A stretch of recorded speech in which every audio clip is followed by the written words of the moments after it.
Well, good evening, everybody. The May 13th study session is now called to order.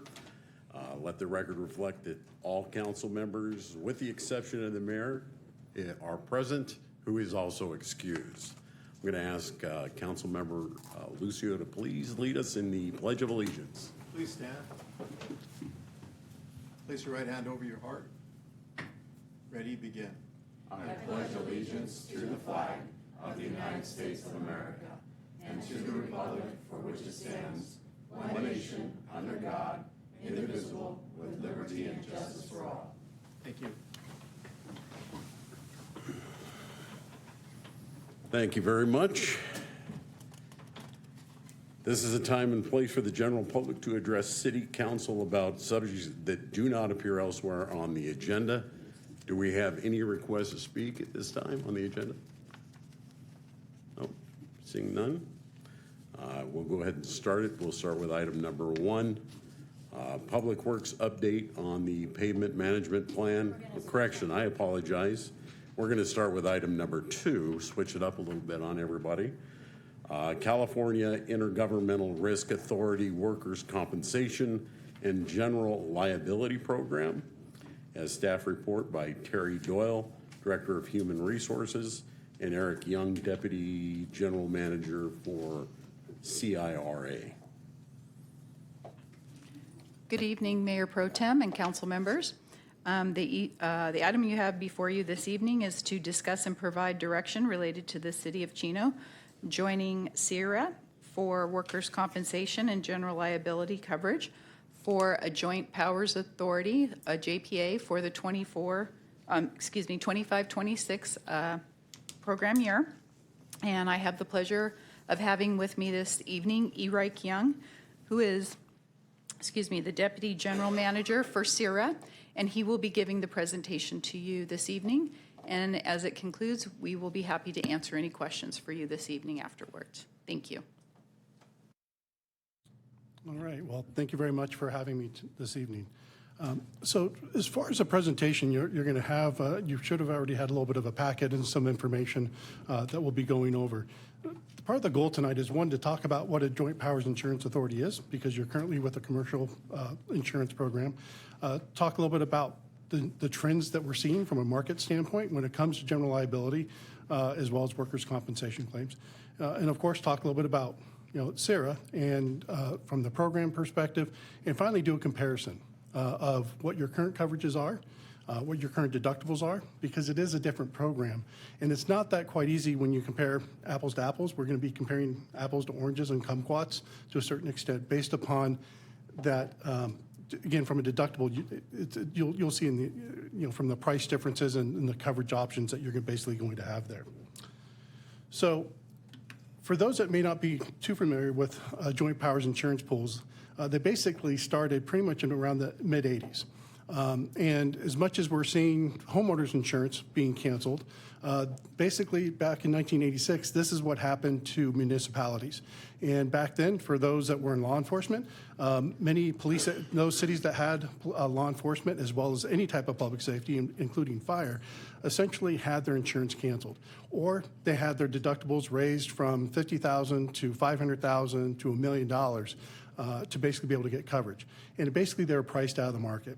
And so what happened is municipalities basically got together and said, let's form our own co-ops. We're going to start risk sharing. And so that's basically what you see today is over 50 different risk pools basically throughout the state of California.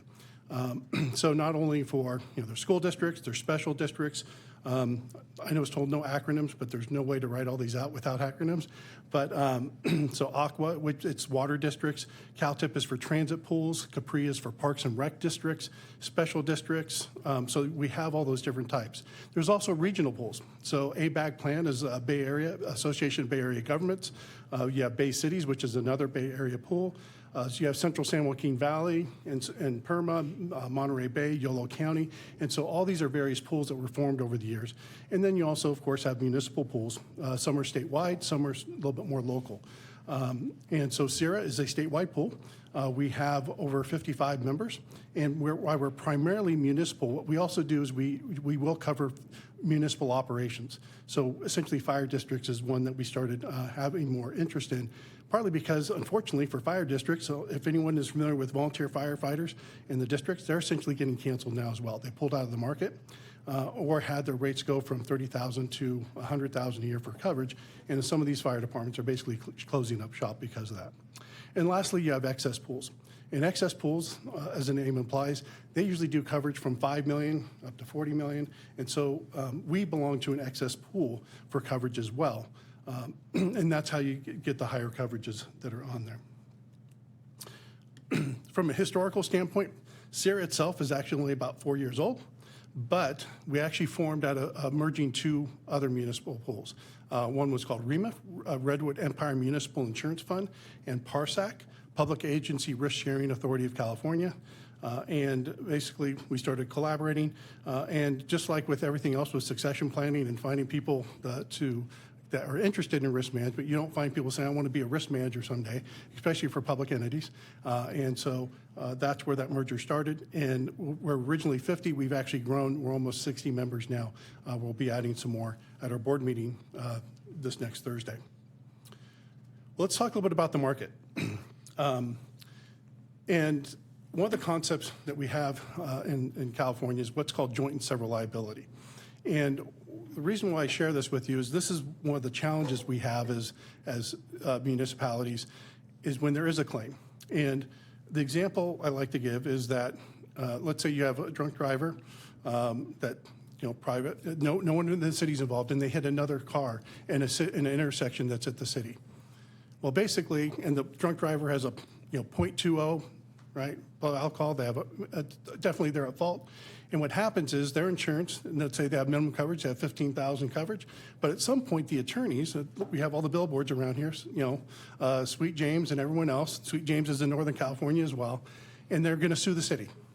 And they're going to say the timing of the intersection light was off or something was wrong with the intersection.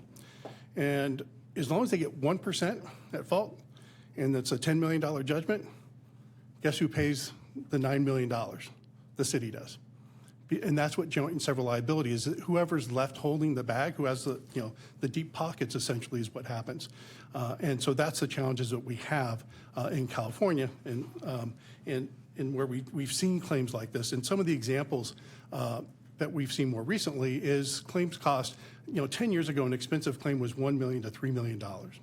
Now, kind of the average, what we're seeing is closer to $5 to $15 million is where we see these settlements. And so I provided some recent examples. And like 2018, the first one, that was essentially a joint and several liability claim, involved two private parties. They happened to be on a city street, and they claimed it was a dangerous condition in intersection or dangerous design. And so the city was brought in, and unfortunately, the settlement was $12.9 million. You see the others, again, dangerous condition claims. Law enforcement claims, unfortunately, they're getting more expensive. That's actually something that we pride ourselves on, is working with law enforcement, providing Lexipol, and basically ways that we can defend claims and getting attorneys on those very quickly. The one item that's not on here actually just happened or got notified more about a month ago is the city of Davis, which is right outside Sacramento. They had a tree limb fall on a young lady, and that basically the jury awarded $24 million in that claim. All right, so again, these claims that we're seeing are definitely getting more expensive over time. We did provide some information regarding as far as claims within the city. And these are the last 5 years of general liability claims. And of course, you see in 1920 is the most expensive claim, which was involved law enforcement. But for the most part, when you look at your claim history, you're actually doing a really good job. You're not seeing the claims that we typically see in most organizations. And again, it's a credit to a lot of the work that you're doing and prevention within the city. Breaking those down, we actually look at those claims, then we break them down by the cause of loss. So police liability, again, is from a cost standpoint, but then we look at what's driving as far as the frequency of claims. The biggest one is road conditions. That's just another name for potholes. Every city, with all the rain the last couple of years, we've seen more and more pothole claims come out of that. But typically, there's very little payout that actually comes of those. Tree claims and so on and so forth. Workers' compensation, again, based upon the size of the city, you guys are actually doing a very good job based upon the number of claims and your average incurred cost.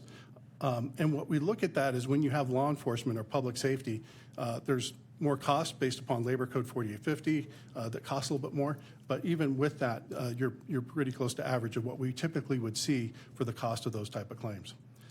And again, what we see in most municipalities that do have law enforcement or public safety in general, that's going to be your cost driver for those type of claims. Now, let's talk a little bit about CIRA. So CIRA is 56 members, and we put county. We cover a total payroll of over $500 million at this point. Our average payroll, our average member is about 8.6 million in payroll. But that should tell you is we're small to medium size, and we have several larger members. City of Rancho Cucamonga, both the fire district and the city of Upland, Menifee, Yucaipa, Highland, Sierra Madre are the ones that come to mind most, that are closer to this area. But we are statewide, and so we actually have all the way up to Humboldt County, Eureka, Ferndale, Trinidad, Blue Lake, Fort Bragg. Avalon is a member as well on there. The largest member we have is Watsonville with a payroll of about $38 million. And we also have the honor of having the smallest city in the state of California, Amador City, which has a total payroll of 91,000. Essentially, it has a half an FTE employee, the city administrator. There also happen to be the smallest city in the state with 193 residents in there. By population, we cover about 2.14 million population, with Rancho Cucamonga being the largest from a population center. And then from our membership offerings, we have about 70% of our members have public safety. So it's either police, fire, or both. So we're very familiar with the challenges with public safety and be able to defend those members and provide the resources for them. And then lastly, as far as membership, we're pretty much spread out the entire state from north, south, and central. And actually, we're probably adding more in the south area. We'll probably almost be evened up come July 1 with the number of members in each of the various regions. So why risk pool? And what are some of the advantages here? So when it comes to our rates, we based our rates based upon our members. And so if you want to call it a club, basically the members select who they want to be part of the pool. So the members, the board members vote who will be part of that, and the rates are going to be based upon the experience of those members. Give you an idea for workers' comp, the pool rate actually went down 7%. Most of the times in insurance, you hear rates going up. We're actually seeing a downward trend. On general liability, we only increased 1% in our pool layer. And that's because our members are having much better experience when it comes to having claims. Contributions are invested to pay for losses. So the money that's collected, it gets set aside, investment income, just like the city would have investment income, and that's used to pay for losses, and the money's left over. Eventually, after years close, that money can actually be put back to the membership in the form of dividends. The former PARSAC pool, their money stayed with them. Once we close out those claims, there's about $14 million going back to those members of that pool once that's closed. And then the JPA is a public entity. We're government public employees, just like the rest of the city staff, and so we're not driven for profit. There is no profit built into the budgets, and again, the board is the one that proves that. We're member-driven, so every member has a seat on the board. They vote. We also have an executive committee, which the board elects to run more of the day-to-day, and then also the coverage. The board members decide what is going to be covered. As an example of one of the changes that occurred, the city of Eureka recently wanted to add mental health professionals to go out with the police on calls. Well, that's considered to be kind of a clinical or medical coverage. And so the pool actually changed the coverage language to allow to cover those employees now when they go out. So that's something that's different that you're not going to get with commercial coverage, where they're going to change some of those things. And actually, probably the thing we're most proud of is our risk control services that are specific to municipal operations. Actually, Thor Benzings, and he happened to be at the city of Menifee. We're on the same flight back. He was actually doing training the last 2 days, traffic control and other type of training with the city. And so that's something that we do. We actually have in-house staff that does the training. We don't hire consultants to do that. And so they have that expertise to be able to help. And so we do on-site risk assessments. As part of the underwriting process, Thor actually spent a couple days out here looking at all the facilities, interviewing staff, just to make sure that we want you, the city, as a member. So just as much as you're looking for coverage, we also look to make sure that it's going to be a good fit for both organizations. again, not contracted. And then we have about $40,000 in added value of services, contract review, Lexipol services, and things like that that are part of that. I'm not going to spend too much time on this slide, but essentially, we provide coverage up to $40 million per occurrence with no aggregate. So what does that mean? So per claim, each claim can have a potential payout of $40 million, and you can have multiple of those. There is not a limit per se on that. For our membership, we do provide coverage. Some cities have coverage at $5,000 deductible, and we go all the way up to $1 million. And above that, we share that with PRISM, which is a excess pool. Used to be called CSAC, California State Association of County Excess Insurance Authority. And then above that, we have excess insurance that is on the commercial market where they cover that. As far as coverage, covered events, auto liability, public official errors and omissions, personal bodily injury, property damage, typically the things you'd see in several different policies, we actually cover it in one policy because of the way we operate.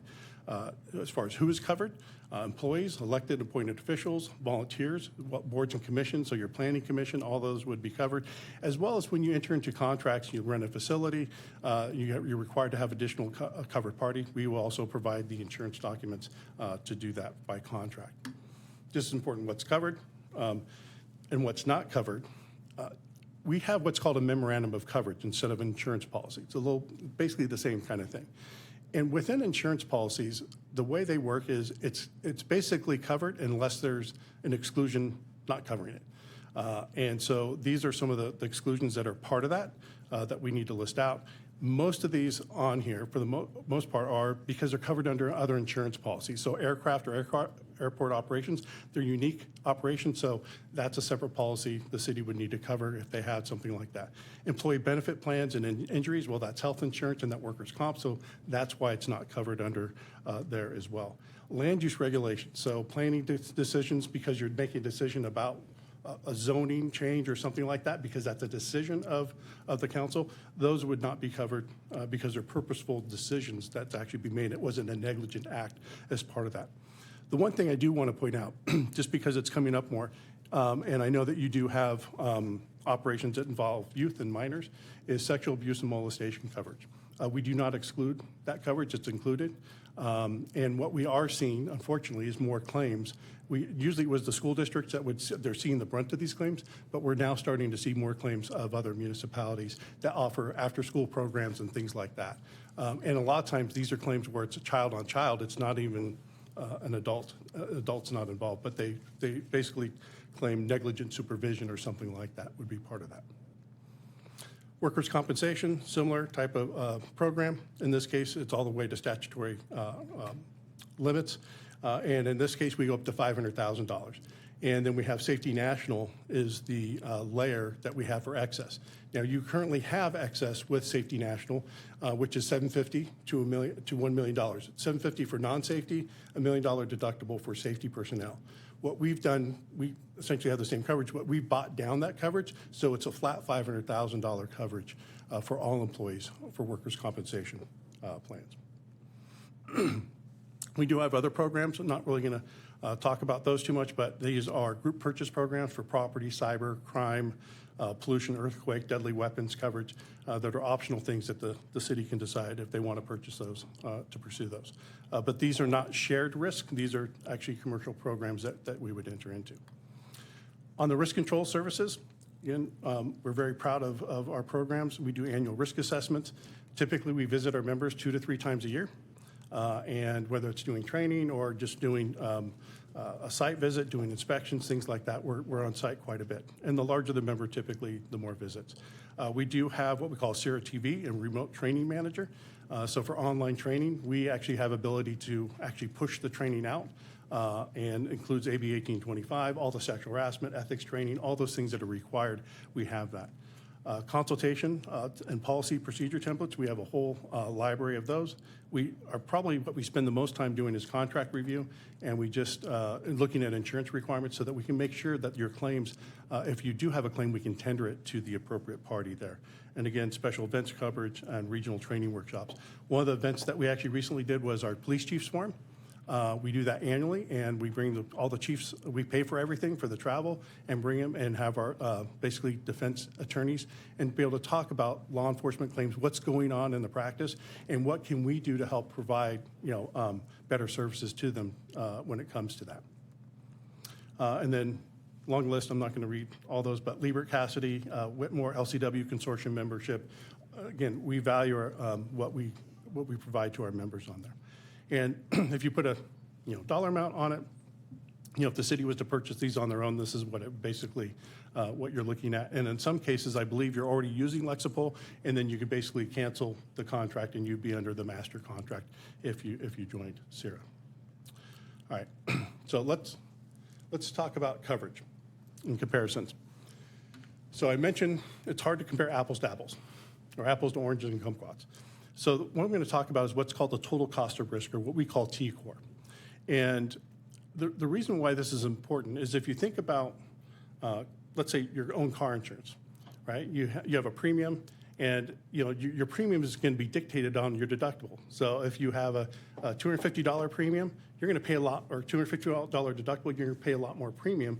But if you have a $1,000 deductible, you're going to pay less premium. And so the ability, the higher deductible you have, you're going to see a lower cost, but that you're retaining more of that risk. And so the way we compare what your costs are is actually looking at the sum of all the costs associated with it. So right now you're at a $5 million deductible. When we go to the chart, what we need to see is, well, what are you paying on your own out of your own checkbook? Because you're not even hitting the insurance at this point, and then plus the premium. And so the main components of that, again, are insurance premium, your retained losses, what are you actually paying, any risk control services, what are you paying for any consultants that are coming out to help with training, and then any type of administrative costs, brokers, consultants, commissions, and things like that would be part of it. The other concept I think it's important to understand is that, just as I mentioned, get a lower deductible, to actually reduce it, go to $5 million to $1 million, which is what we're proposing, it actually costs some money, right? Because you're getting more coverage, you're transferring more risk, and so there's a cost associated with it. But what that gives you is basically more consistency, more, if you want to call it peace of mind. Can you sleep better at night? If you had a big claim, how much reserves do you need to have for those claims? And that helps more from a risk financing standpoint of what you're looking at. And again, cash flow predictability. All right, so I'll try to walk through this as best I can here. So right now, what you're seeing on the chart is the deductible. Currently, we have CIRA at $1 million and Safety National at $5 million.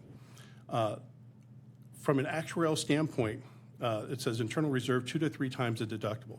The recommendation that actuaries give is that you should be have reserves of that amount. So if you have $1 million deductible, 3 times would be $3 million. Now, if you have a $5 million deductible, because it is so high, we actually just do 2 times. And so you should actually have reserves for potential claims up to $10 million for that.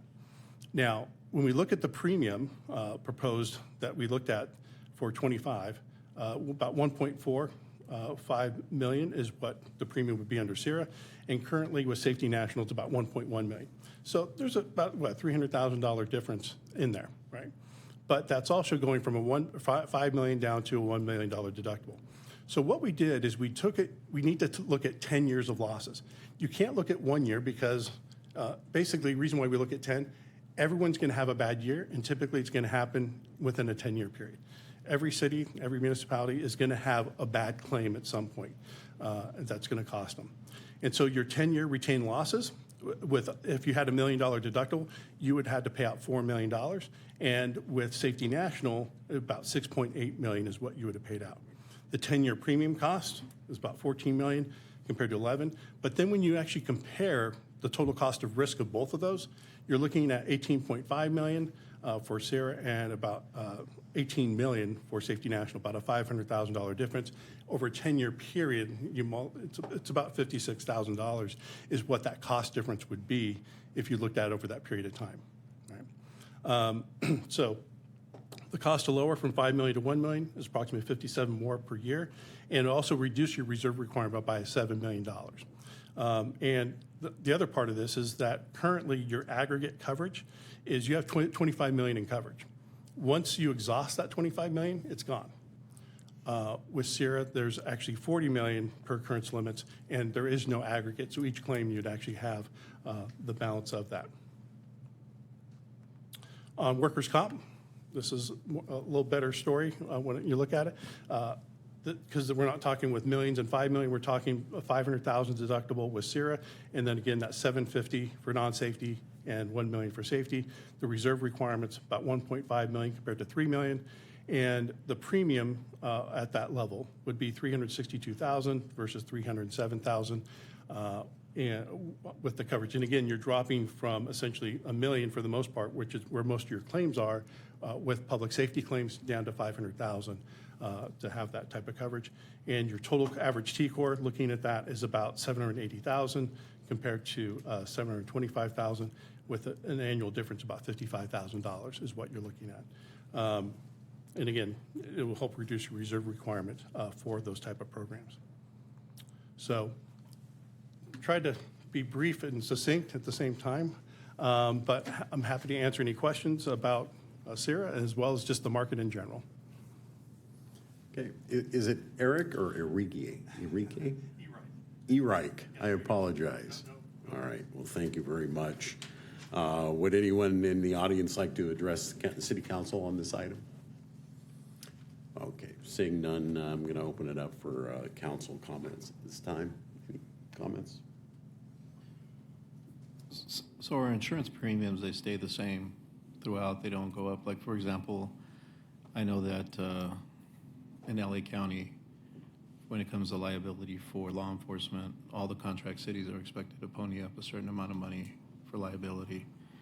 And a lot of the cities, like, let's say like Cerritos or Walnut, complain because all the lawsuits that come out of Compton, they have to pony up a share of that money. Is that something similar to what we're doing here?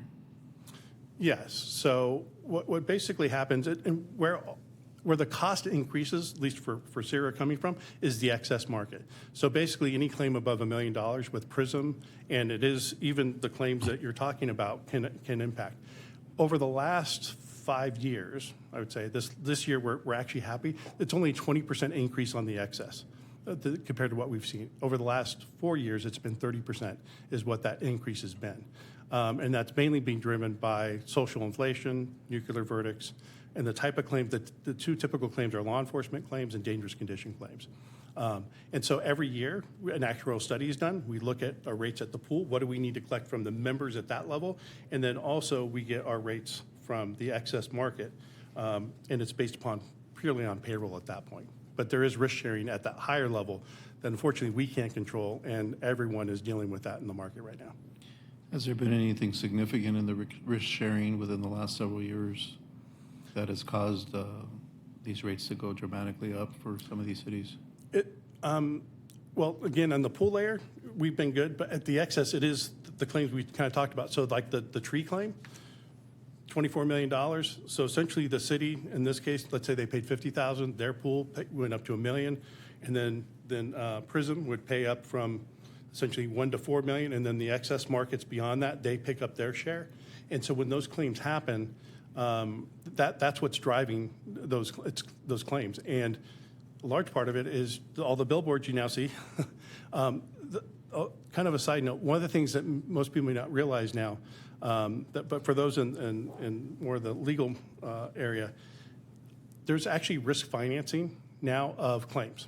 So they'll see someone that presented a claim, and so they'll basically venture fund and say, look, we'll go and provide $1 million to help fund the applicant attorney to try to get a bigger payout. So basically, it's like an investment. And so, which I think should be outlawed, but that's allowed, and that's also what's driving these claims up is people, they're looking as an investment to actually sue municipalities and other entities. So I know that you guys are looking at different cities. So as a group, do we decide, do these other cities get together and say yes or no, and you go to accept a new city? So like, let's say, for example, if all of a sudden you decided to inherit the city of Oakland, I mean, would we have the ability to say, I think that might not be a good city that, we don't? So great question. And so part of our process is that we actually have an underwriting committee. So first of all, someone would ask to join. We would first look at their losses. And I can tell you, we've told several members we're not interested based upon that, one, it's either the losses are not that great or the culture. A lot of times, so for us, the reason why we do the risk assessment visits is we want to talk to staff and have an understanding, okay, are you committed to this, or, from a process standpoint? So that's kind of the first step. And then we have the actuaries run the rates. We get what's called an XMOD, their experience modification factor, and that will tell us how well they performed over basically the last 5 years. Are they improving or getting worse? And that's also what their rates are. As an example why an XMOD is important, an XMOD of 1 is basically average. And by the way, this XMOD is compared to the current members of CIRA when we do that. If you have an XMOD of 1.5, that means you're going to pay 50% more than the rest of the members on your premium.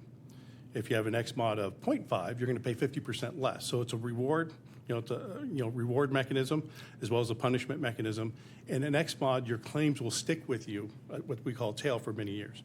So we look at that. That's one of the first steps. And then Thor and myself will actually go out and do an underwriting visit, and we'll spend a couple days. We'll look at your facilities, see how everything's going, talk with staff, and have an understanding there. From there, we then go to an underwriting committee, which consists in many cases the city manager. So the city manager over at Rancho Cucamonga, John Gillison, is the chair of the underwriting committee. We have, I think, about 8 members, and most of them are either city managers or risk managers. And they ask our questions, and we look at it, and then from there, they make a recommendation, goes to the executive committee. The executive committee says, okay, yes, then it goes to the board. And then the board will ultimately vote on that. And then that would be, and at the same time, I will say that we have removed members at some point based upon their losses, that they're not following the policies and they're hurting the pool. And it's public record, so I have no problem saying, California City was one of those that was having issues. And one of the challenges we have is we want to make sure the members, follow good best practices when it comes to risk management. I have a question. Karen? Can you go back about 3 slides, please? Oh, go the other way. That one. Yeah. Am I understanding that you're saying we can obtain up to $40 million per occurrence with no aggregate correctly? Like, how do you accomplish that? Like, okay, I guess I would say, like, is the proper term like underinsured, like you're a carrier? And are they in country or out of country? Are they here in the United States? So the PRISM is the excess. They're based actually out of Folsom. And pretty much it's all California public entities that are part of that. You do have larger, because it was originally a county pool, almost every single county except I think 2 or 3 are members of PRISM for that. So, and then they basically will cover that, and then the excess. At some point, there's probably going to be, if these claims keep on going higher and higher and higher, the board of PRISM, which is again public entities, is going to have to look at, say, okay, are we going to start putting an aggregate at some point on these? At this point, they've been able to navigate it from an actuarial standpoint to where they have still not put any aggregates in place, and it's been this way ever since they've basically been formed, that there's been no aggregates.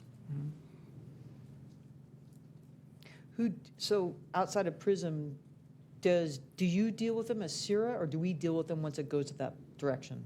Does the city deal with them? So we work with the So excess. CIRA would deal with them. Correct. Okay, so it doesn't become our issue to deal with with No. PRISM. And a matter of fact, what would become, from an issue standpoint, we're the ones that would be dealing with the claim. You'd have most likely, you currently have your TPA. You can choose a different TPA. They manage the claim, and essentially the costs that the city has would get reimbursed. So as a claim proceeds and it goes up, and if it became higher value, most likely it gets in the PRISM layer, and then PRISM, their legal would be involved, and then we would be on the call, and it would probably be with the city staff saying, hey, we can settle it for X, Y, Z. And as it goes higher up, it's really PRISM is the one that makes the decision, and it's reinsurance that comes in. At the higher levels, they're really not going to get involved and say, okay, you need to do X, Y, and Z. It's going to be much more involved.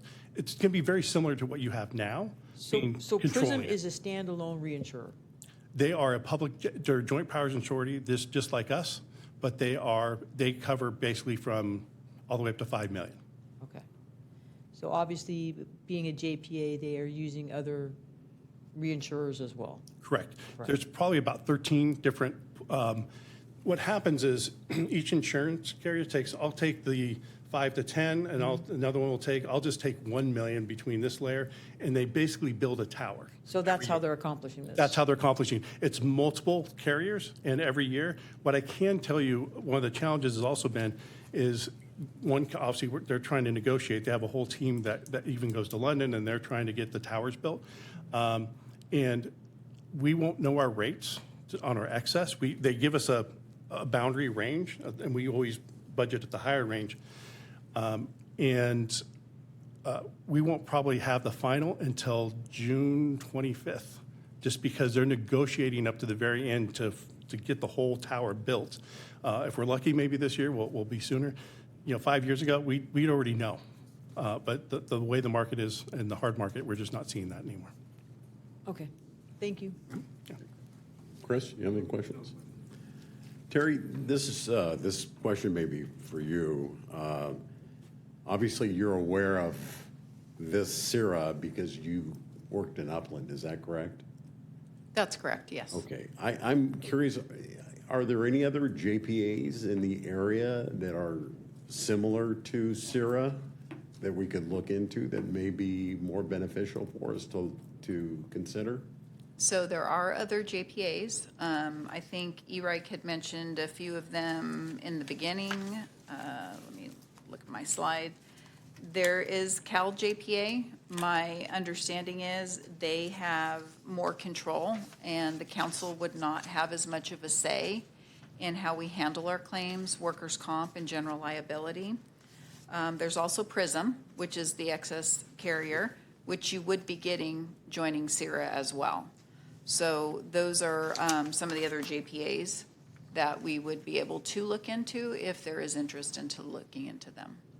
Okay, thank you. And then E-Rike, you talk about your board. Who's it comprised of? Is it elected officials or staff members, or who is it?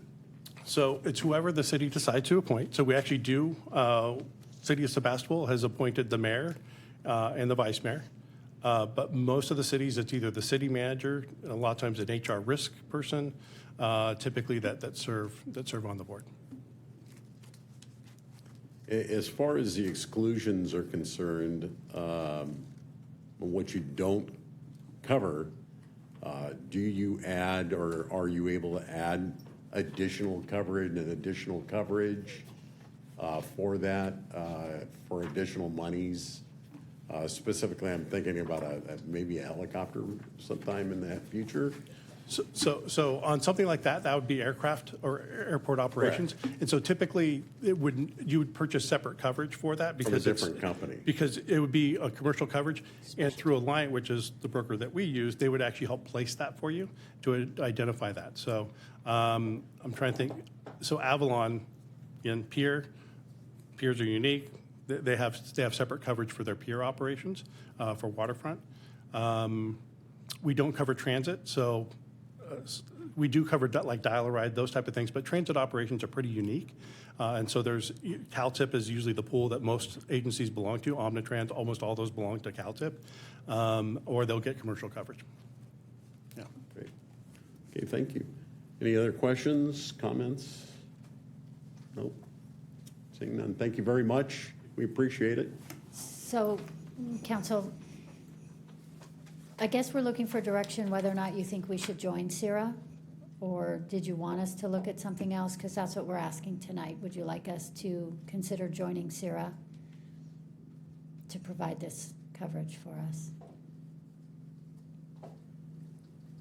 I would like to take a look at maybe another JPA just to show a comparison of maybe one or two additional JPAs, just so that we know exactly what we're getting into when we take a look at the entire picture before we do that. Okay.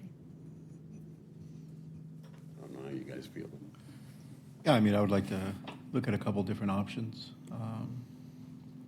Look to see, have a better idea of exactly what we get currently compared to this, and then take take a look and see if there's an additional thing that we can look at and then make a decision.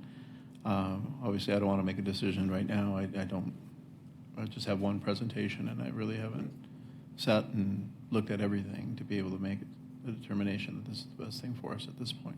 Okay, thank you. Anyone else? Anything else? No? Go ahead, you're right. One thing I'd recommend, regardless of what pool you go with, is your 5 million current deductible is way too high for the size of your city. So regardless, I would strongly encourage you to look at like a 1 million. As an example, Ontario, theirs is 1 million. Almost all, I mean, except if you're like large city of Los Angeles or something, almost everyone is closer to 1 million, or they might be lower. But currently at the 5 million, that's a lot that you're taking on for the size of city you are. So I would just strongly, again, whatever pool you end up looking at, I would definitely look at doing at least $1 million. You're right, thank you very much. We certainly appreciate your time. Thank you very much. Okay, let's now go on to item number 2. Public Works update on the pavement management plan and the city's standard drawings and specifications. Tonight's staff report will be by our Director of Public Works, Hajin Lee, and CIP Engineering Manager, Michelle Chapman. You're not on. Good evening, Mayor Pro Tem and Council. We are really excited to bring you our study session on pavement management plan. And one of my commitments when I started here was to improve our, not only our roadway conditions, but making sure that our engineering standards and specifications is something that we're proud to put forth and actually minimize what I call it the Frankenstein on our pavements. So, so all of those things together, we want to present to you what our strategy is and how we're going to accomplish that. So Michelle Chapman has been with us for about 6 months now. So we accomplished a lot in about 6 months with Michelle Chapman and our two associate engineers we've hired. So I am confident that you will really enjoy what we've accomplished. Great, thank you, Hajin. Good evening, council members and Mayor Pro Tem. Tonight, we will be walking through an overview of the city's pavement management plan, introduce the interactive CIP project map, and highlight changes included in the 2025 update to the city's standard drawings and specifications. What you see on the screen here is a color-coded depiction of the city's street network conditions. It can be best understood as a heat map where red represents the worst condition of roads with dark green representing the best condition of roads. In 2022, the city hired a consultant to assess the condition of the city's roadways. The scores were then provided through a mapping tool for displaying the data more effectively. The mapping tool allows the city to continuously update the data as projects are completed. It also applies a degradation rate to the existing rate of the pavement decline. The city's current pavement network average is reflected as 72. This represents 774 lane miles and 243 segments of roadway miles. So right here is a visual depiction of those colors. So broken out by color scheme, we've got green representing the preventative maintenance. So these are your typical crack seal and slurry and occasional pothole repair. This represents the PCI, the pavement condition index, from 100 down to 60. As I mentioned just a moment ago, 72 is our network average at the current moment, which means we're actually in the very good range, which is great for the city. What you're looking at here in the next portion is the yellow area where it's fair and marginal from 60 to 40. You're representing a typical pavement improvement of an asphalt overlay. So that's a 2-inch grind and overlay, typical of roadway conditions in this type of visual format. The last item here in red is the reconstruction of a roadway. Now that is taking out the entire asphalt section and also going down to the base material because there's significant failure associated with that. So you see that's poor to very poor. And then taking this into account and the visual depictions here, we're gonna move on to what the cities. Actually, maybe we should highlight how much estimated cost for construction of the different applications. My apologies. So what I have here at the top of the screen also represents the financial impact of making these improvements. So you have $120,000 per lane mile to make improvements such as the slurry treatment. And then as you move across, anything in yellow and red is actually depicting also adding ADA improvements, because as soon as we do more than a slurry, we are going to be triggering ADA improvements, which means curb ramp design and construction. So this is significantly more expensive, and so just from a ratio standpoint, we have the yellow representing about 3 times the cost of the green, and the red representing about just over double the yellow. All right, so taking into account what we just saw on the previous screen, this is where we are with our network. So as you can see, we have significantly more in the green section, and as it comes down to the red, that represents 5.7% of the city's network of streets.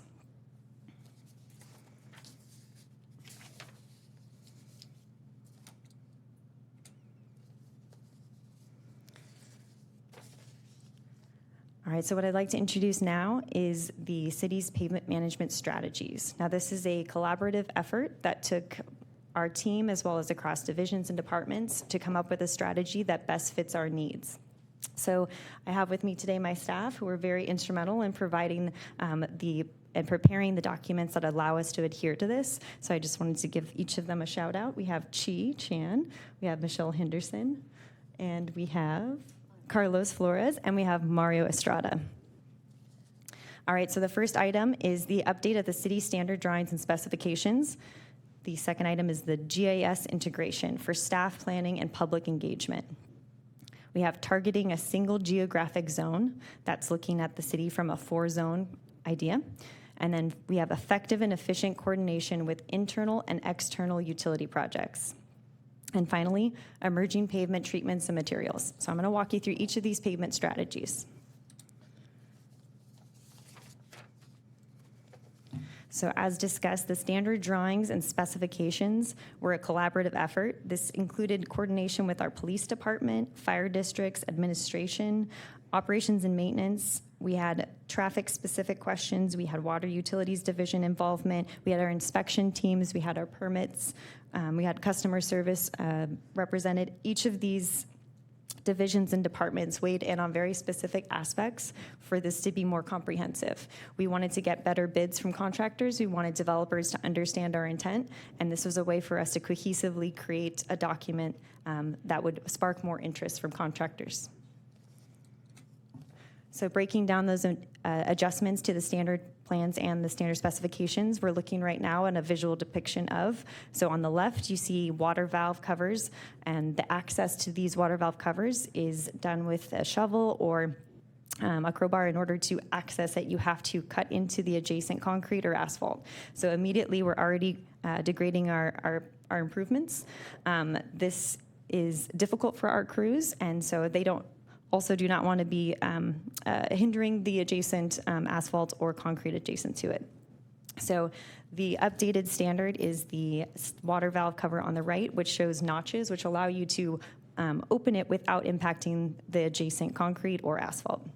So on twofold, it's improvement for our maintenance crews. It extends the life of our pavement, and it also will allow for our paving projects to last longer. And then additionally, as you can see on that far right image, we have a concrete collar around it, which also adds to the life of the improvement. So the impacts to the pavement are less, and it allows the protection of those utilities, especially if there is any imbalance, which would cause a sound from someone rattling when someone's traveling over it, a vehicle, tires hitting it. So this allows more control of that. Example number 2, enhanced material selection. So right now you're looking at a pavement deterioration on the left that is defined as reflective cracking. So it's thermal cracking. You're seeing the cracks show through from underneath the surface of the asphalt. A way for us to mediate these specific types of failures is to use asphalt rubberized hot mix. And for that, it's more durable, it is more flexible, it's environmentally sustainable because it utilizes recycled tires. It improves noise reduction in traffic by 5 decibels. It's effective material for preventing reflective cracking. For example, number 3, we're looking at enhancement of design. So this is an updated standard as well as updated specifications related to trenching details and dewatering. So what you see on the left image is an example of a waterline project, the trenching that would take place. And what changed is an enhanced backfill material and compaction requirement to provide stronger support for our utilities and for the pavement to resist sinkholes. There's also enhanced resurfacing requirements to extend the life of the pavement and the proper dewatering procedure to provide better support.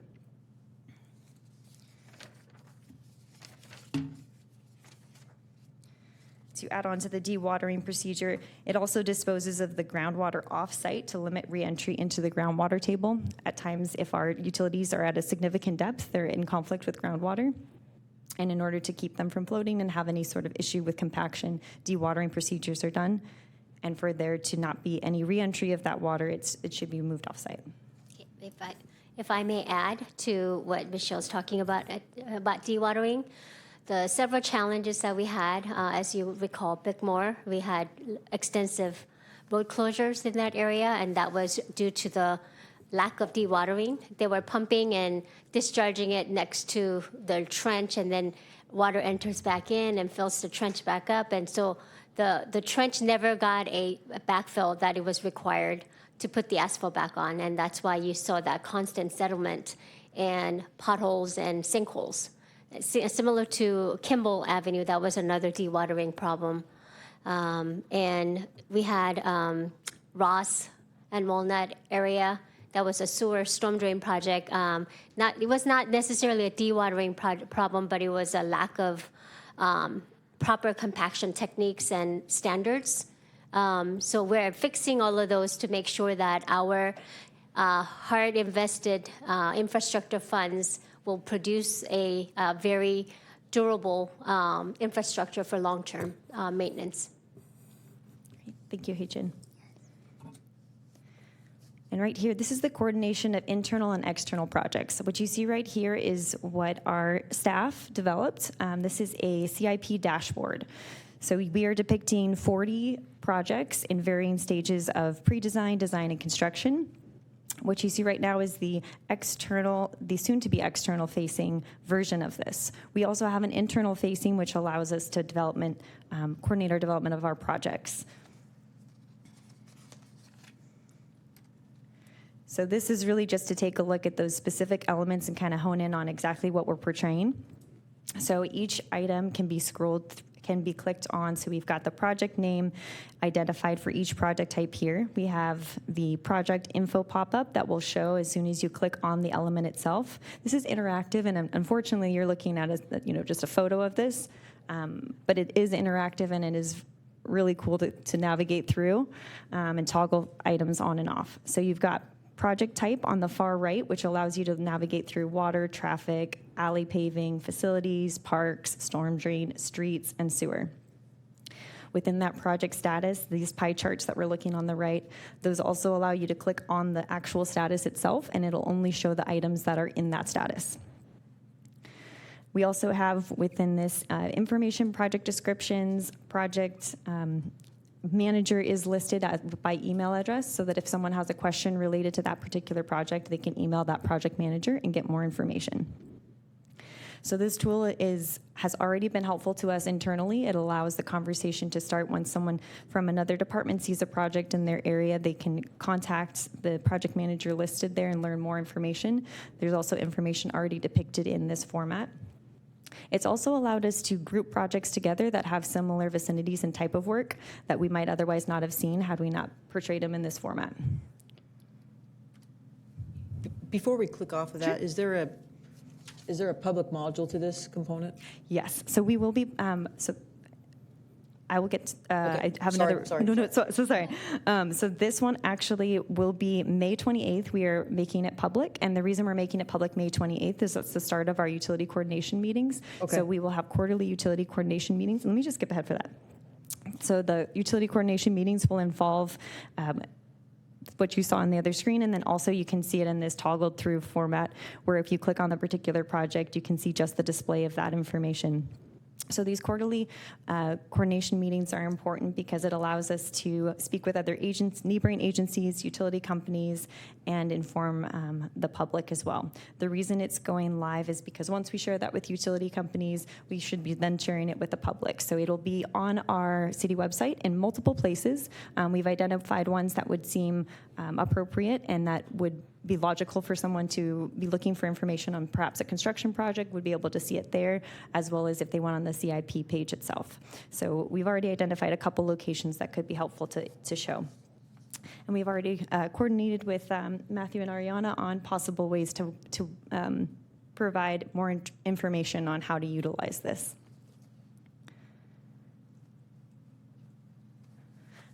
And then we have the multi-zone approach. So within this strategy, the multi-zone approach is to target contractors to stay in one zone. So the idea with having contractors do citywide contracts, the mobilization costs are much more expensive, the hauling around, the traffic impacts, and we're just not getting the economy of scale.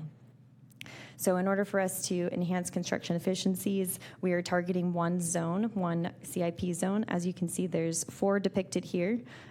These zones are quadrants that represent areas that could be grouped together as far as a slurry treatment project, a pavement treatment project, and zoned as such.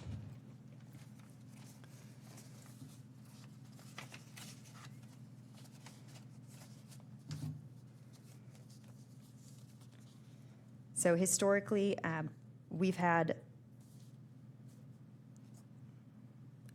this reduces overall construction costs and minimizes traffic impacts on the community. The intent is that future pavement projects will focus the contractor in one zone at a time, because in prior years, they were performed as part of a multi-year, slurry projects were performed as a multi-year maintenance contract without project-specific areas, and it didn't account for utility projects. Something that I wanted to bring up earlier, I missed it there, was the moratoriums. So we have moratoriums, which when we do pavement rehab, if we do a slurry treatment, the preventative maintenance, we have a 3-year moratorium, which means a contractor cannot go through and cut up the street unless they pave back the full width of the street. For our pavement rehabilitation projects, that has a 5-year. So with that 5-year, the same is intended.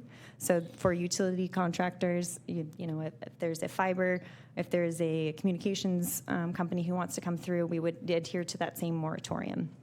So within our map that we show, we actually provide the moratoriums to the utility companies so they can see when the year in which that moratorium is going to end. So you'll see on the screen right now, if you look on the far left there of the CIP project tracker, the street moratorium ending year is categorized there.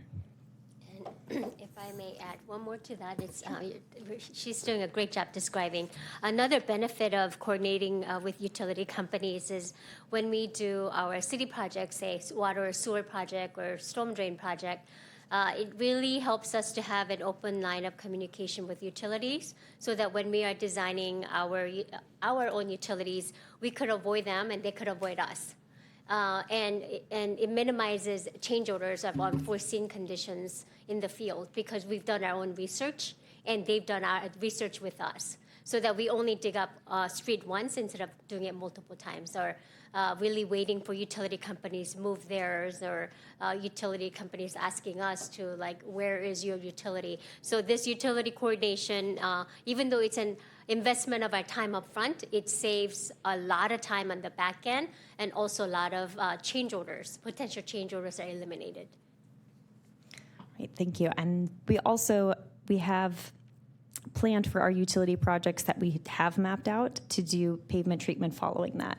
So instead of going in and doing utility work, leaving trenches completed and then returning a couple years later, we've actually added to and identified that the utility projects designed for next year will include the pavement restoration as well.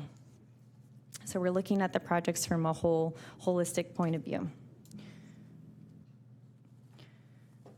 So in summary, we've got emerging pavement treatments and materials. This is really looking back at some of the items I've already presented earlier here with the updated standard plans and specs, showing those updated valve cans as an example for water valves.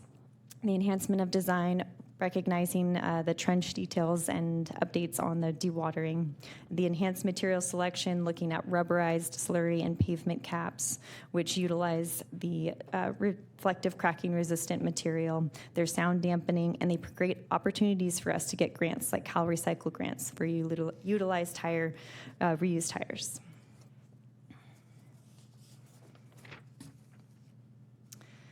All right, so the next steps. So the next step is to publish the 2025 updated version of the standard drawings and specifications. This would go live on our city website on July 1st, 2025 with the new fiscal year.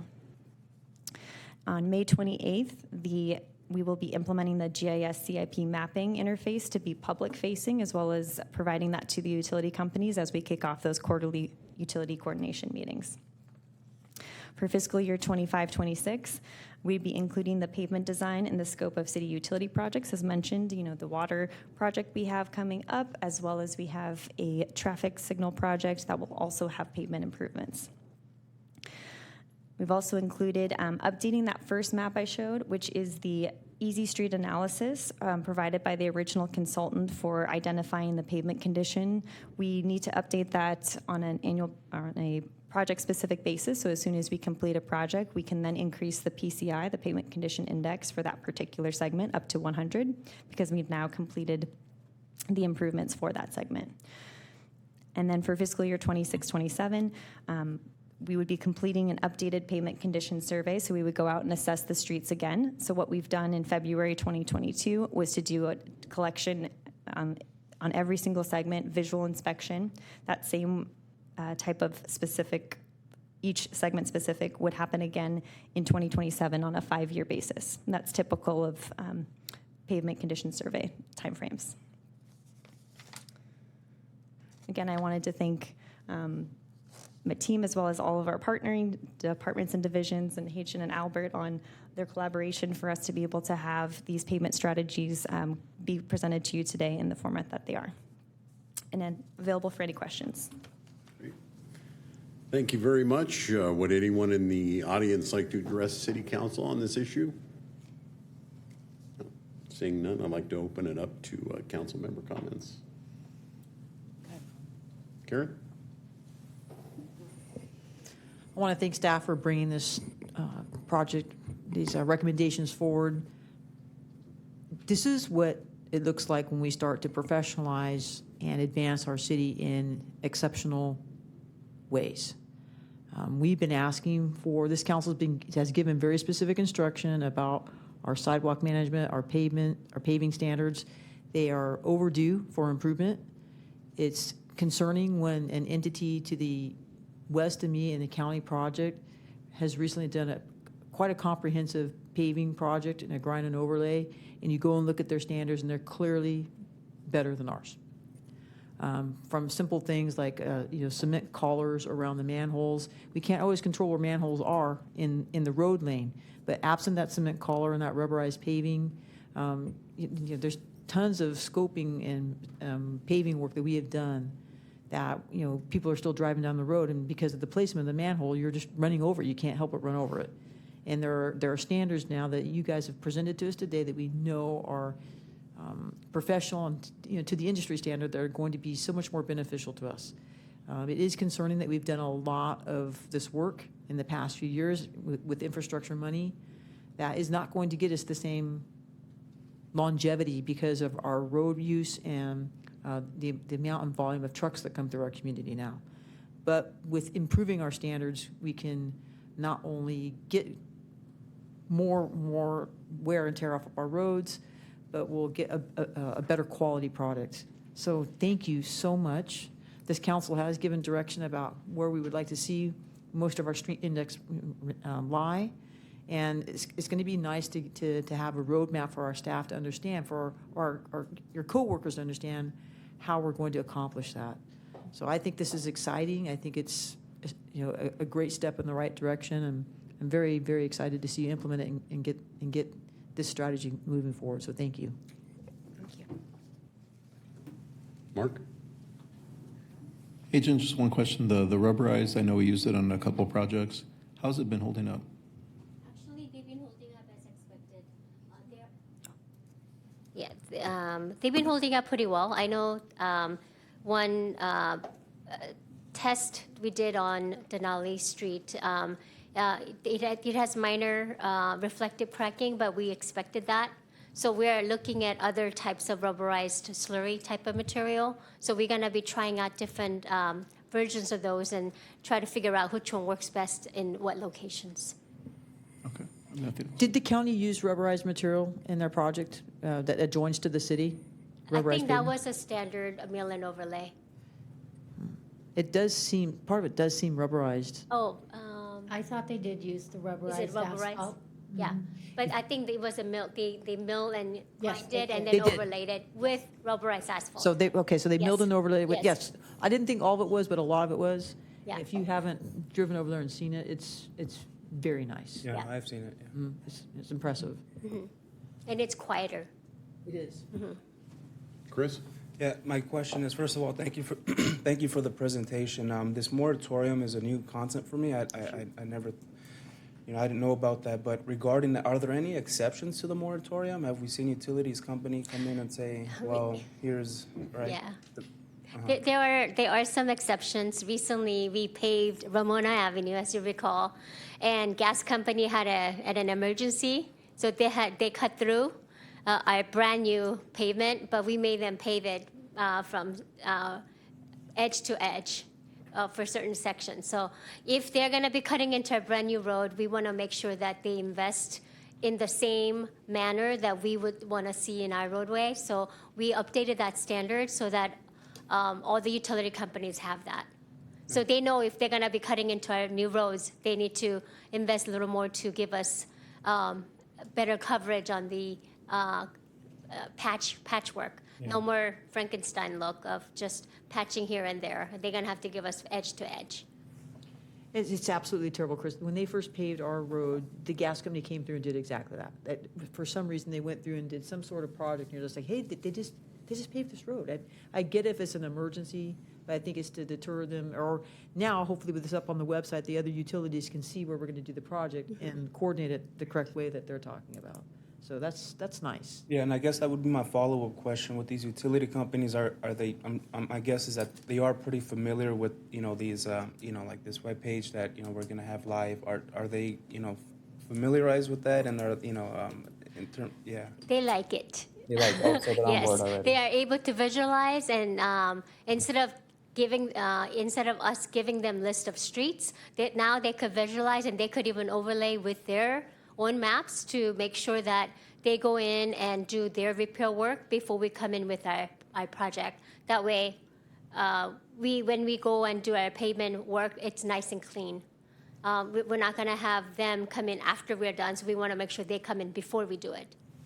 Right, so it's a partnership. So really, I mean, if the utility company said, oh, we actually have planned work to happen in that area 2 months before you're paving, that's our partnership where we can then put the project on hold for 2 months with the intent that we want to not put them in a position where they come back at 3 years and cut into our roads, or come back at 5 years and cut into our roads. So it's having that conversation early enough that we can then make some changes on our side as well as they can.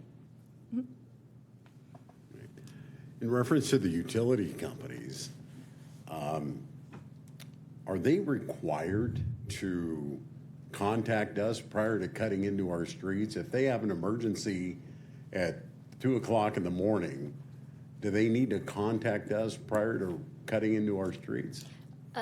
For emergencies, no, but they have to let us know at least afterwards. But on typical planned work, we issue a permit. We issue an encroachment permit, and they pay for those fees.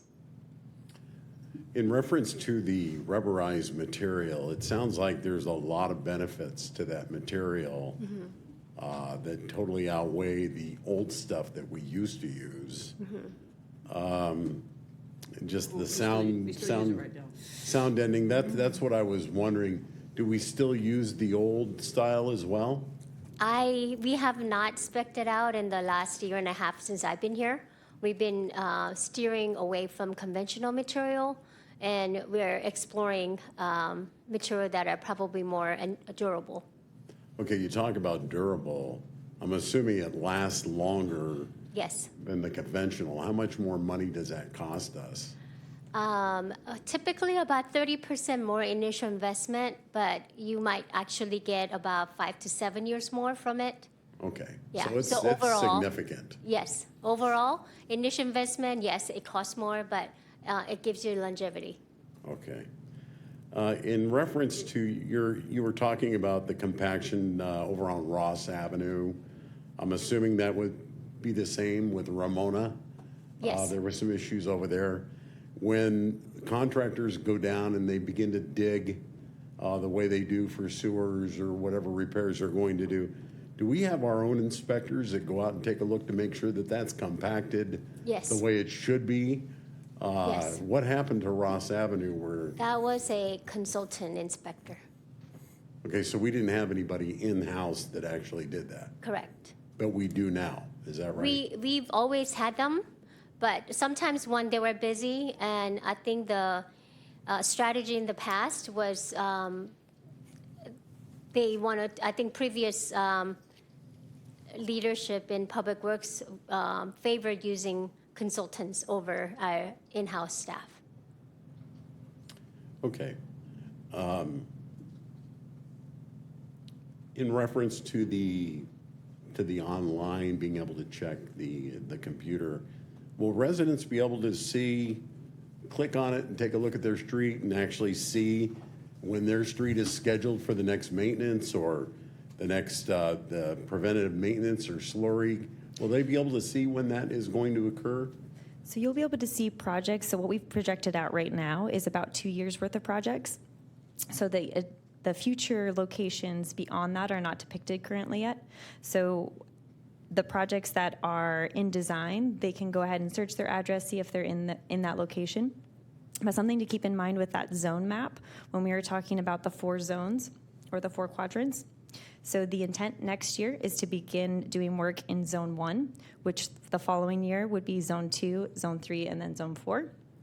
So if we know the address of someone, we can identify that their work within that zone would be taking place within a certain fiscal year. And so that work could happen if they're in that zone. And then we still have to take a look at the PCI, the payment condition index of their street, how it compares to their neighboring streets before it would be added to any particular project. Okay. At what point would we actually go into let's say a residential neighborhood and actually take it all the way down to the dirt? Would there have to have been a lot of wear or a lot of damage on that roadway before we go in and grind it all out? Or is that a standard every 15 years, 20 years we do that? So in those particular cases, we would also be looking at the utilities that are in that street, and that would be more representative of a full reconstruction. If we knew that we needed to replace water lines, if we knew we needed to upsize the sewer, then we'd be looking holistically at that reconstruction of that street. In reference to the slurry, and let's say this new rubberized material, you go in and we slurry a street, it looks brand new like Denali, and then all of a sudden the cracks begin. What's the process for that? If the cracks begin, and they will, do they have to be a certain depth within the crack before we go back out and redo it? Or how does that work? So for the slurries, for example, when we do a treatment, usually it's intended to be the appropriate treatment that would bring that pavement now to a PCI of 100. There is within our database our mapping tool, a degradation rate assigned to certain types of treatment, and so it'll assume that pavement treatment will hold for a certain amount of time, or it'll degrade at a certain rate. The reason why we have that 5-year inspection is to make sure it's valid. So that degradation rate could assume it's, that slurry is going to be good for 7 years. It would stay at that higher rate. But when we go to do that every 5 years revisiting a location, that location may not reflect the PCI that it was interpolated to be. So that's our extra way of looking at how is this holding up to the intent of that pavement treatment. Right. So I've seen a lot of, people put a lot of money into their properties. So when we go out and we re-slurry and their streets look amazing, it just makes the value of their homes go up. It looks beautiful, and then within 3 to 6 months, then suddenly it begins to crack, and we have issues. We have several cracks. I mean, what do we tell our residents at that point? There are certain part of the community where the pavement is fine, but I think what had happened in we call it a subgrade. We suspect that when they were compacting the subgrade, they didn't do a good job. So it's kind of like a foundation. When you don't have a good foundation to put your house on, you're gonna crack on your foundation is gonna crack. So basically, your asphalt might be good material, but if they didn't do a good job in compacting what's underneath, they tend to have reflective cracking. So unfortunately, we're identifying soil conditions as a part of our design now. So we're going to do a better job at determining what areas will need more substantial subgrade compaction work. But obviously, that gets very, very expensive when we have to dig all the way down to subgrade and rebuild it. It's almost building a brand new road at that point. And it's doing it right the first time. That's absolutely. And, so, you're talking about that. How often do we actually go out and inspect our residential streets and streets throughout the city? Do we do that? I know we drive down the streets regularly every day, but when do we actually go out and check the streets and their conditions to get those measurements that you were talking about? So just before you came on the council, maybe you guys can talk about it. We hired a company, Kurt, to go out and map the condition of every street. So we have an index now that consists of all the streets. Like if you go up Reservoir, like in Pomona, that street's probably not capable of actually a slurry because of the state of deterioration. We had the same thing off of Walnut where they did it in front of like the Anheuser-Busch with Pomona because of the condition that it had deteriorated to. So if you could just talk about the indexing, because that was when Walt was still here, and that may help answer your question. Yes, so February 2022 is when the assessment of every single street was done. So this was every individual street segment. Each segment was assigned a pavement condition index, and this was visual inspection of the deterioration out there. And then from there, it was mapped in that format that we saw, kind of like a heat map of like the reds versus the greens. And within that, that data is then updated by staff for the ones that we've completed work on. So when we complete work, we'll update that. But for the other ones that are in there and they're not stagnant because they are degrading at a certain rate, there's a certain assumption of decline that is reassigning a PCI to them. And so when we go to plan out our projects, we see what the current PCI for that item is. So, in year one, it could have been inspected at 80, but in the next year, it might be showing us a 78. The next year, it might be a 76, and keep going like that. We can go out there and say, wow, I think it's actually in better shape than that, and it's actually degrading at a rate that's not appropriate for this location. So we'll do some assessments and we'll do some specific locations as to if we were going to include it in a project. We want to make sure that we're applying the appropriate treatment for it. So the situations when you see a slurry where it shows back after maybe 3 months, it probably wasn't the appropriate treatment for that street, and maybe it needed a grind and overlay. But a grind and overlay does cost 3 times the price. It does include ADA curb ramps. And so there's a lot of other factors and design that go into that. So it could have been that those were slurried just to fix an immediate visual issue and not a structural component. I think to add to that, pavement condition management plan is comprehensively updated every 5 years. So since 2022 was the last time we completed the pavement management program, we'll be doing a comprehensive one in 27. Okay, the original survey was completed in February of 2022, and to be completed in 2027. So every single street has now been inspected within the city, is that correct? Yes, correct. So we're very well aware of where we're at. Yes. With every single roadway that we have. Mayor Pro Tem? Yes. The first slide that came up was the pavement management plan, and you can see where the red streets are, so that would be the focus, and you can see where the green streets are. I wish I could have seen one, originally from February of 2022 to see where we're at today, just to be able to compare, but thank you.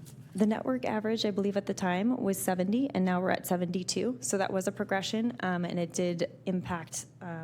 So the improvements were a lot of the green was kept green. So that intent, that approach was very much, if it's in good standing, let's keep it in good standing. So that approach might have taken a green to a very good. That is one preventative approach. I will say this, though, about that study. Like, Chris and I visited some streets over off of Tronquil, like the number of streets off Tronquil, and it was still showing those streets kind of like, what I would say, like in fair condition. And there's no way, like, in my opinion, like, just as a resident, like Kurt said, like, they based off their deterioration that, so that was one of the discussions we had even when we did this. It's like, hey, yeah, they say it's this, but our standard, I think, really does need to be this, to Kurt's point. Like, even though you go out and pave it or slurry, if it's deteriorating at a rate, that was a very, very, I think, marginal standard for that rating of our streets, just so you know. Okay. So when we go out to bid for the next round of pavement management plan, we will certainly modify and enhance what we're looking for. Does this also include our alleys? I believe we talked about alleys. This is Or is this all part of the whole program? So alleys have been improved. Over the years, we've made a lot of progress with alleys. However, they're not counted in the pavement condition index. So it is a roadway that we maintain, but it's not typical to include that in the total overall PCI for a city. It's those alleys are more serving of trash services, and so when we go to fund those projects, we utilize the trash services funding as well as the CDBG if they're in an area that is appropriate for that use. But we've gone out and inspected every alley now, is that correct? Or they're drivable at least? Because I've seen some of our alleys in the downtown that on a bicycle, it was bad. So I haven't driven down there for a little while, but how are we looking on the alleys? Yeah, every year, we've been investing in alley pavement improvement using solid waste management. Gives us about $500,000 a year toward improving just alleys. But obviously, $500,000 a year doesn't get us very much, and there is no SB1 or RMRA or gas tax that could be used on alleys. So alleys are kind of challenging for us to fund improvements on because there's really no sources of funding for it other than about $500,000 a year that comes from the waste management. That was negotiated in our franchise agreement. And to Agent's point, the utilities that are in those alleys are also shallow, so we end up doing utility work if we do reconstruct those alleyways. And we add in additional features such as valley gutters, which allow the drainage to better perform in those areas too. I have a question. I know we're getting off topic, but on those alleys there, can we reclassify those from alleys to private streets to help us get better funding? Is there is it a classification issue there? No, if we classify it as a private, then that means the residents adjacent to it have to take on the responsibility. Okay, maybe not private, maybe just a regular street. I mean, is there a way we can reclassify that? No, we cannot because there's a specific guidelines on what constitutes a residential, what constitutes a collector, and what constitutes arterial. Like they have specific guidelines on how we identify that. It's pretty standard all throughout Southern California. But the one thing we have talked about, Chris, is the alley work that's certainly been done south of Riverside Drive and east of Central is very nice. Yeah, and but we have directed our staff, because to Chris's point and Kurt's point, that alley work is long overdue in the downtown area, and it does need to be prioritized as part of some of our infrastructure work. And we have work coming up more than likely this coming fiscal year here on the west side of Central, right? There are 3 alley projects, two of which involve utility work and paving, and then we also have one that is entirely CDBG funded, and each of those are approaching the finalizing of their design and approaching construction for next year. So those are slated for that. Yep. And they actually are mapped, so you'll be able to see them in May 28th. Our interactive map, you'll be able to see those. Okay, I'd like to thank you very much for the presentation. It was very, very informative. I'd also like to thank our infrastructure committee, because I know you guys put a lot of work into it. You listen to a lot of this and make some good decisions for us, so thank you very much. Any other questions or comments? Linda, you have anything else? No? Seeing none? Okay, thank you very much. The next regular meeting of the City Council will be held on Tuesday, May 20th, 2025 at 6 p.m. In these council chambers. This meeting is now adjourned.